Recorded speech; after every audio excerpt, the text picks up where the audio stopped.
जब एयरपोर्ट पर उनके आने की खबर मिली तो फैसल शफकत भट्टी का प्रोटोकॉल यह था कि सैकड़ों गाड़ियां मुसल्ला लोगों की उधर मौजूद थी।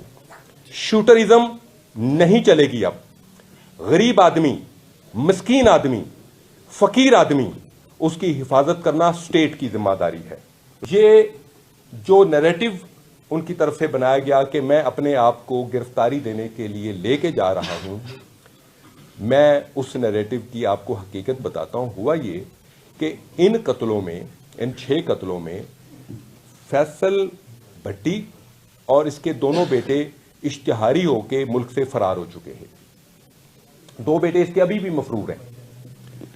उसके बाद मलेशिया में जाके इसने छुपा हुआ था। मलेशिया से इसने मूवमेंट करके इसकी अगली कोशिश थी कि नेपाल में जाके मैं वहां पे गुम हो जाऊं। चूंकि इसका रेड वारंट सीसीडी जारी करवा चुकी थी, रेड वारंट की वजह से नेपाली इमिग्रेशन ने इसको वहां से कहा कि आप हमारे मुल्क में दाखिल नहीं हो सकते, आप अपने मुल्क में जाने के लिए फिर ये उधर बैंकॉक वालों ने भी इसको दाखिला करने से मना कर दिया, जिसके पास इसके अलावा कोई और रास्ता नहीं था कि ये पाकिस्तान वापस आता, क्योंकि पूरी दुनिया ने इस पर अपने दरवाजे बंद कर दिए थे, लिखे पड़े बंद।